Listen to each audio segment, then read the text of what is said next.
Mesdames et messieurs, bonsoir et merci d'être au rendez-vous de cette session d'information sur Canal 3 Bénin. Voici les titres du journal. La restructuration de la diaspora béninoise après la conférence des Béninois de l'extérieur au cœur d'une rencontre de plusieurs jours à Cotonou. Baptisée Rencontre du Bénin, ces assises offrent l'occasion de faire le bilan des activités menées par le Conseil des Béninois de France afin de mettre sur place de nouvelles stratégies pouvant permettre à cette fédération de mieux contribuer au développement du Bénin. Les détails dans un instant. De son côté, le maire de Cotonou et président de l'Association nationale des communes du Bénin s'est adressé à ses concitoyens ce vendredi. Luc Setondia Tropo est porteur de messages de paix en cette veille des élections législatives. Il a saisi l'occasion pour souhaiter ses vœux de paix, de bonheur et de santé à ses administrés de Cotonou. La teneur de son message dans ce journal. Nous ferons également une incursion dans l'univers des universités du Bénin. Ces hauts lieux du savoir enregistrent souvent des inventions des enseignants-chercheurs qui apportent aussi leur contribution au développement du pays. Et pourtant, ils ne bénéficient pas souvent des fruits de leurs efforts parce que leurs recherches ne sont souvent pas protégées. Et c'est ce qui explique d'ailleurs la sensibilisation des enseignants de l'Université d'Abomey-Calavi par la structure nationale de l'Organisation africaine de la propriété intellectuelle. Les détails dans un instant. Voilà pour les titres. Mesdames et messieurs, à nouveau, bonsoir. Le Conseil des Béninois de France était en séminaire ce jeudi à Cotonou.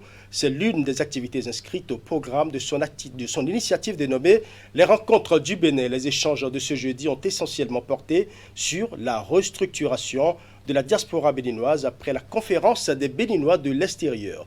C'est également une occasion pour faire le bilan des activités menées par le CBF afin de mettre en place de nouvelles stratégies pouvant permettre à cette fédération de mieux contribuer au développement du Bénin. Voici le compte-rendu de Idrissou Boukari. Le séminaire du Conseil des Béninois de France s'ouvre ce jeudi au Palais des Congrès de Cotonou. Un séminaire consacré à une journée d'échange sur les apports de la diaspora au développement du Bénin avec le cas spécifique du Conseil des Béninois de France. Organisé dans le cadre des rencontres du Bénin, les assises de Cotonou permettront de faire le bilan mené par le CBF au profit des communautés du Bénin et faire des projections pour les années à venir. Dans cette matinée, nous essaierons ensemble d'échanger sur la structuration des diasporas béninoises. Existe-t-il de bonnes structurations 25 ans après la conférence nationale des Béninois de l'extérieur? Qu'est-ce qui n'a pas marché? Qu'est-ce qu'il faut changer? Qu'est-ce qu'il faudrait inventer? Dans l'après-midi, nous dialoguerons avec nos compatriotes associatifs pour voir comment faire pour mieux faire ensemble, mieux porter les projets.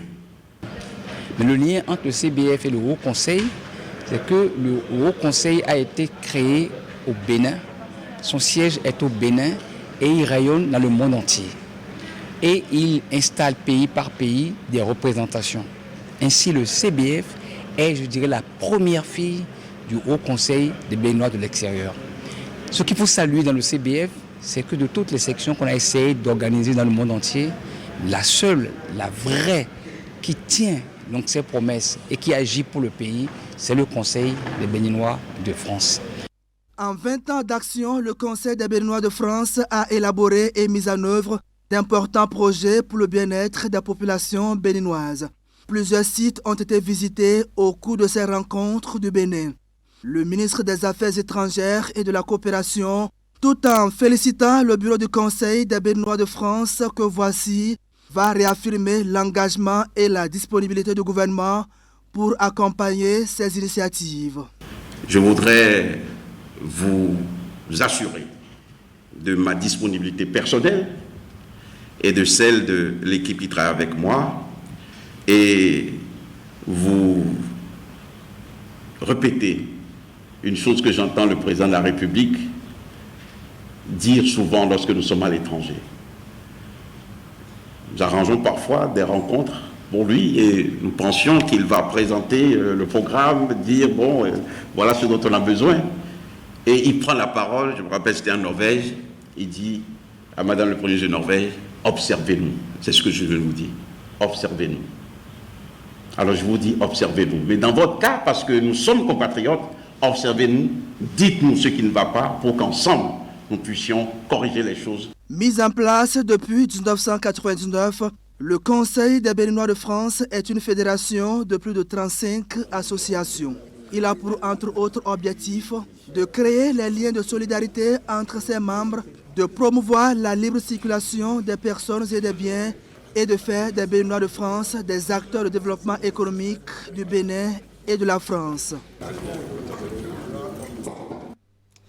Parlons santé à présent, c'est ce jeudi 29 décembre 2022 que la Direction générale du travail a choisi pour célébrer en différé la 35e édition de la Journée mondiale de lutte contre le sida. La thématique qui retient les attentions lors de cette commémoration est intitulée « Poussons pour l'égalité ». Teddy Goudalo pour les détails. Cette communication est axée sur la thématique « Poussons à l'égalité ». Elle est initiée par la Direction de la Sécurité sociale, de la Mutualité et de la Santé au travail dans le cadre de la commémoration de la 35e Journée mondiale de lutte contre le sida.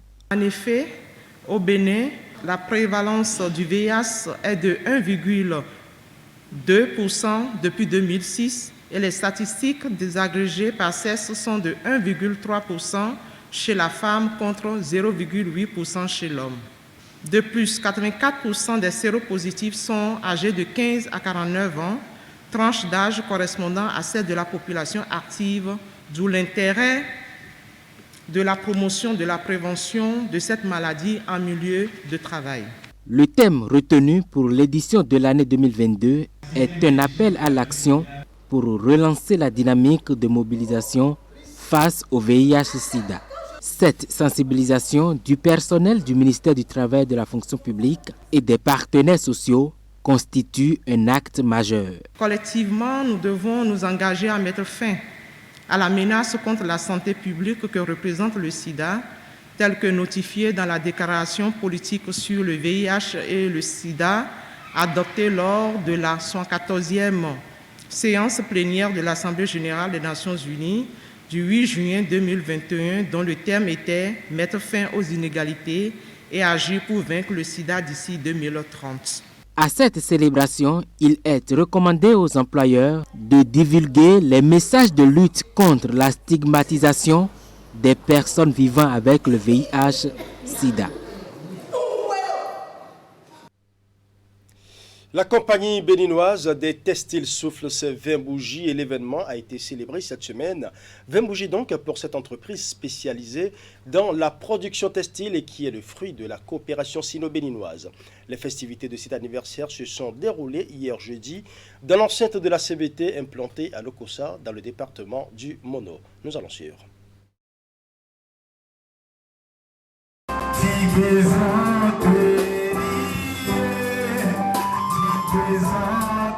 20 ans dans la vie d'une entreprise, c'est important. Et à la compagnie béninoise des textiles, l'événement a été marqué d'une pierre blanche.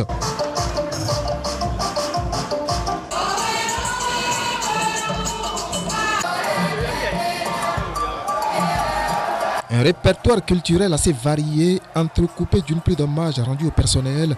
Les festivités de l'anniversaire sont rarement aussi fournies. 20 ans dans la vie d'un homme, qui plus est une entreprise commune, n'est pas à banaliser.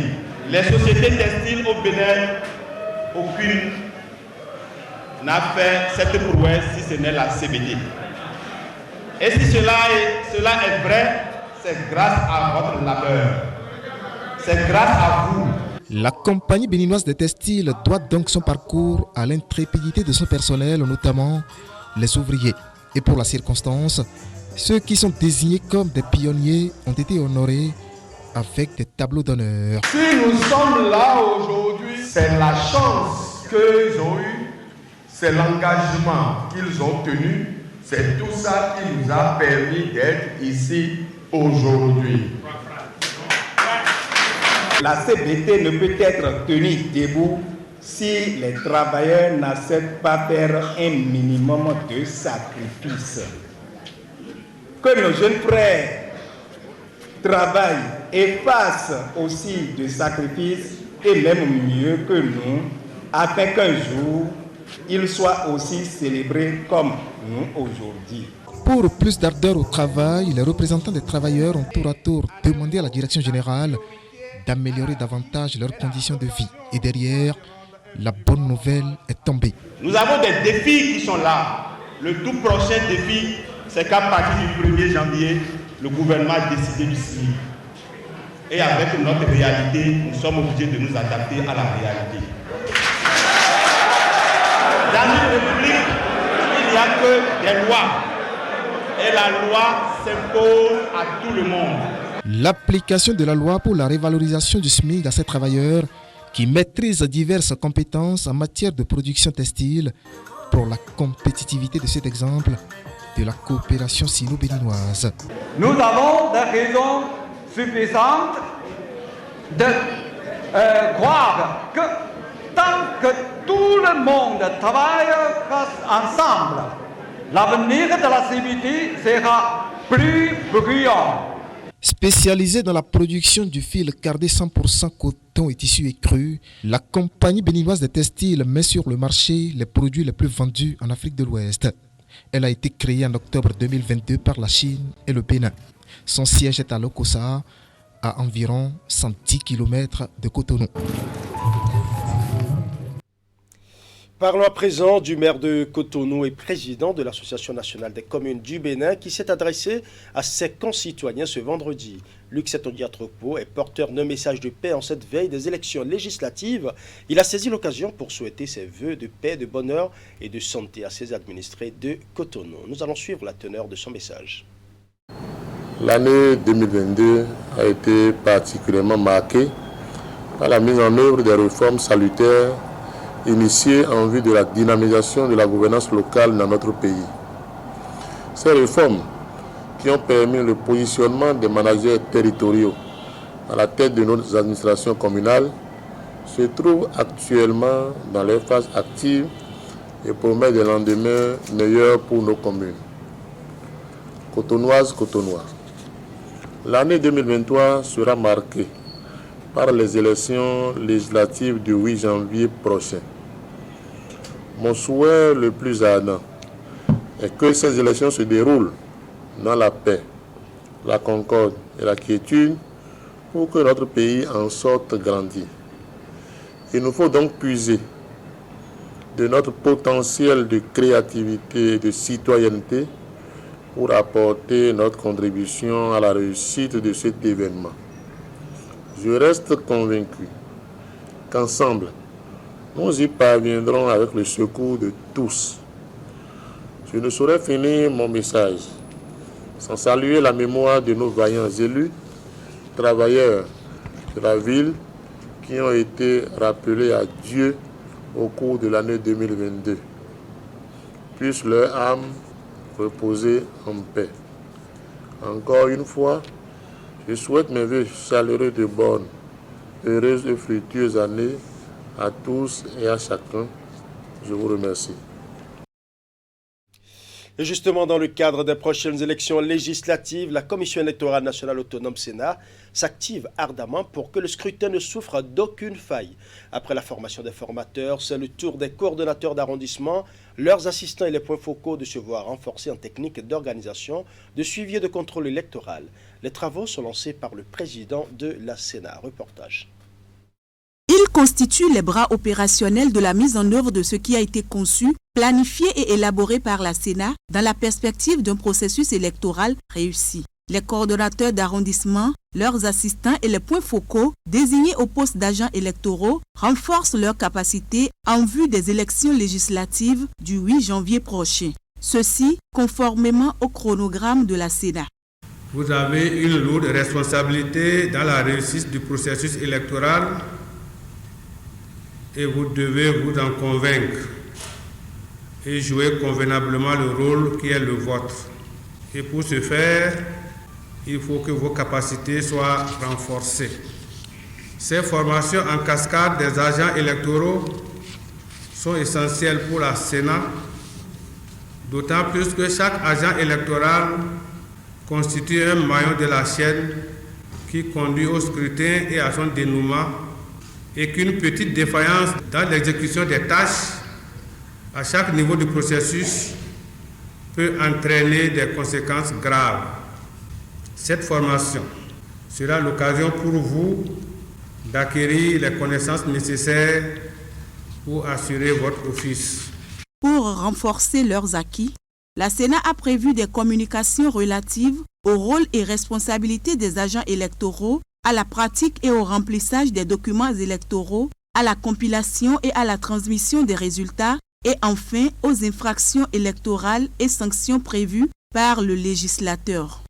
Nous vous invitons à profiter de cette séance d'échange pour rafraîchir et repréciser vos connaissances, car elles vous seront nécessaires, non seulement pour donner une formation efficace et efficiente aux membres des postes de vote de vos arrondissements respectifs, mais également pour superviser le bon déroulement du scrutin. Ainsi, à l'issue de la formation, munis des matériels et documents électoraux nécessaires, vous rejoindrez vos arrondissements respectifs pour organiser la formation des membres de postes de vote de votre ressort électoral et superviser le déroulement du scrutin. Par conséquent, je vous exhorte à suivre attentivement les formations qui vous seront dispensées par les formateurs que la Sénat a investis de cette mission. Selon le chronogramme des élections, 4 activités essentielles concernent la formation des agents électoraux, la formation des formateurs, celle des points focaux, des coordonnateurs d'arrondissement et leurs assistants, et la formation des membres de postes de vote. Les formateurs, organisés en 23 équipes de 3, seront déployés dans les 24 circonscriptions électorales pour assurer une formation de qualité de ces agents devant intervenir dans le scrutin. Et sur le terrain, la campagne électorale continue de battre son plein dans la première circonscription électorale. Après les géants meetings au centre-ville de Malanville, les leaders de l'Union progressiste Le Renouveau dans la Liborie prennent d'assaut les contrées les plus reculées, toujours à la quête de suffrage des électeurs. Les hameaux de Garou et de Madékali sont les premières étapes du 7e jour de campagne. Voici le compte rendu signé Stanislas Fernand Lanlozet. Au fur et à mesure que les jours s'égrènent, les candidats de l'Union progressiste Le Renouveau UPR de la première circonscription électorale et leur état-major multiplient aussi les descentes à la rencontre des militants.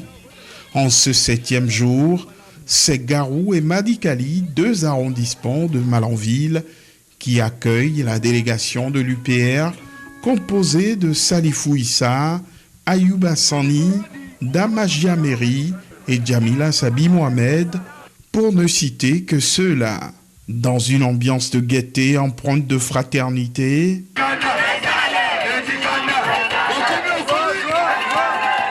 ces derniers ont parcouru les différents hameaux de ces 2 arrondissements. Face aux routes parfois difficiles d'accès, les candidats n'ont pas fléchi.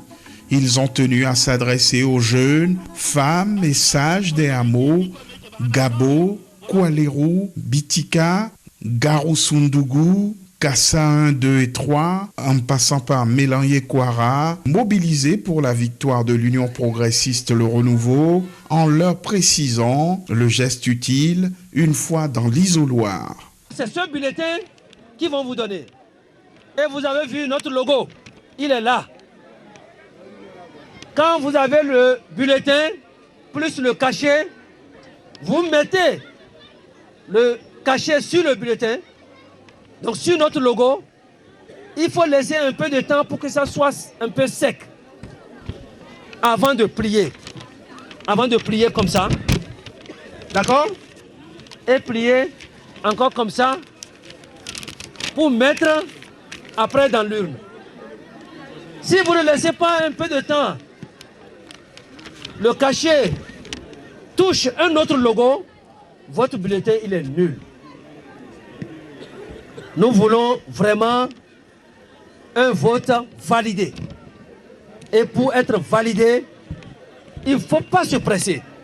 quand on vous remet le bulletin, prenez votre temps, mettez le cachet, laissez un peu de temps pour que votre cachet se sèche avant de plier. Très heureux d'être parmi les siens, le candidat Salifou Issa célèbre déjà la victoire de son parti à l'occasion.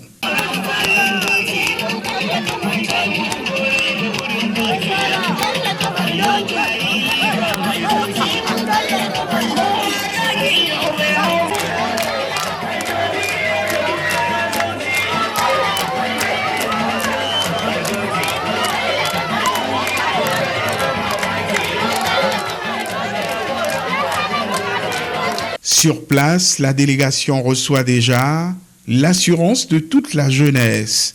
Une jeunesse qui se donne la main pour la victoire de l'UPR à Garou et Madekali. Nous sommes avec l'honorable Issa Salifou.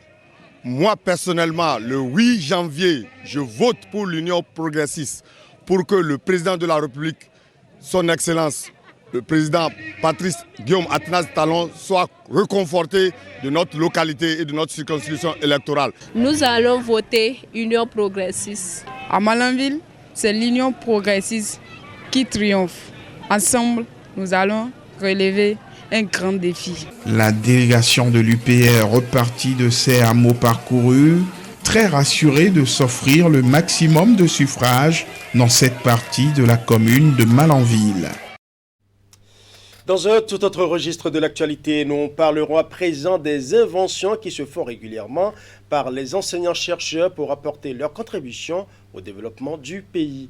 Et pourtant, ils ne bénéficient pas souvent de des fruits de leurs travaux parce que leurs recherches ne sont pas, dans la plupart des cas, protégées. Et c'est ce qui explique d'ailleurs la sensibilisation des enseignants de l'université d'Abomey-Calavi par la structure nationale de l'Organisation africaine de la propriété intellectuelle. C'était ce jeudi 29 décembre 2022. L'Organisation africaine de la propriété intellectuelle se porte vers les chercheurs enseignants de l'université d'Abomey-Calavi. À la faveur de cet atelier, ils ont été sensibilisés sur l'importance de la protection des marques, fruits des recherches. Cette protection qui se fait par brevet d'invention permet de reconnaître les droits du titulaire, qu'est le chercheur.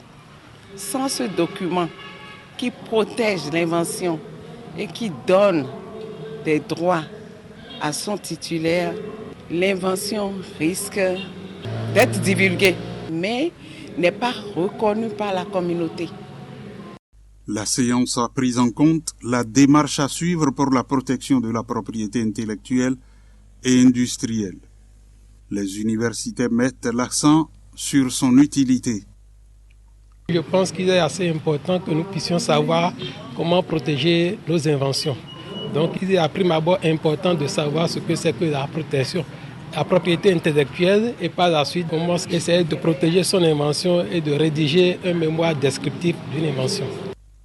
L'Organisation africaine de la propriété intellectuelle regroupe 17 États membres dont le Bénin. La protection au niveau de l'OAPI est valable pour 20 ans avec une subvention de 90% dès l'obtention du brevet de protection. Remise de matériels agricoles aux agriculteurs et maraîchers des départements du Bénin. Le geste émane du projet de développement de l'agrobusiness au Bénin, dont l'objectif est d'améliorer les conditions de production et le renforcement de la qualité des producteurs de ces filières.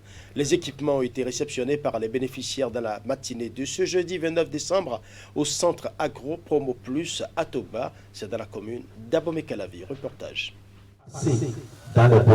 750 cages de batteries de 120 sujets présentés ici sont destinés à 23 éleveurs de poules pondeuses des départements du Bénin. Accompagnés de 2 serres agricoles de 500 m² chacune pour 2 semenciers en maraîchage, ces matériels agricoles sont offerts dans le cadre du projet de développement de l'agrobusiness au Bénin. Un projet de l'État béninois en partenariat avec le Programme des Nations Unies pour le développement et le gouvernement indien à travers la coopération Sud-Sud. Par cet appui, Les autorités entendent améliorer les conditions de production des acteurs de ces filières prioritaires au plan national. Tous ces équipements modernes qui seront mis à notre disposition pour améliorer les capacités de production de nos exploitations et améliorer en même temps notre productivité viennent également renforcer la compétitivité de nos produits sur le marché. Démarré en 2018, le projet de développement de l'agrobusiness au Bénin a pour ambition de promouvoir la création d'emplois en multipliant des entreprises agricoles viables pour les jeunes et les femmes. En 4 années de mise en œuvre, près de 10 000 agro-entrepreneurs en activité dans divers secteurs agricoles ont été impactés. Je voudrais saluer l'initiative de remise d'équipements de ce jour, car c'est une véritable opportunité qui vous est offerte pour aborder avec détermination les défis de vos entreprises. Elle constitue également pour nous, le Programme des Nations Unies pour le développement et le gouvernement, une stratégie pour relever le défi de l'emploi des jeunes et des femmes dans le secteur de l'agriculture. Avec cet appui du gouvernement, vous êtes désormais en mesure de produire des œufs respectant les normes les plus exigeantes et de conquérir tout marché, y inclus les supermarchés les plus huppés de la place. Quant aux desserts, leur mise en place va résoudre un problème crucial de manque de semences certifiées au niveau du maillon de la production de semences des produits maraîchers. Les bénéficiaires de ces serres constitueront à coup sûr des écoles pour le reste des acteurs de la filière maraîchère dans notre pays. À travers l'acquisition de ces matériels de production, le projet de développement de l'agrobusiness au Bénin accompagne l'Agence territoriale de développement agricole du Pôle 7 dans son rôle de facilitation d'accès aux intrants agricoles, aux équipements de qualité indispensables au bon développement des filières et à l'amélioration de la productivité des exploitations, sans oublier l'accès des produits agricoles au marché. Parlons culture à présent dans la dynamique de dénicher et promouvoir de jeunes talents musicaux dans le département de la Donga. La direction départementale du tourisme, de la culture et des arts, Atakora Donga, a organisé le 5e podium au profit des jeunes artistes. L'événement culturel et artistique organisé à la place de l'indépendance de Djougou a permis à plusieurs artistes en herbe de prester devant le public enthousiasmé par leur talent. Nous allons ensemble revivre les temps forts de l'événement. Détecter, mais aussi et surtout promouvoir des artistes en herbe dans la Donga, tels sont les objectifs visés par la direction départementale du tourisme Atakora Donga à travers ce podium. Un podium qui a mobilisé sur cette place de l'indépendance de Djougou de jeunes artistes de Basila, Kopargo, Wake et bien évidemment de Djougou.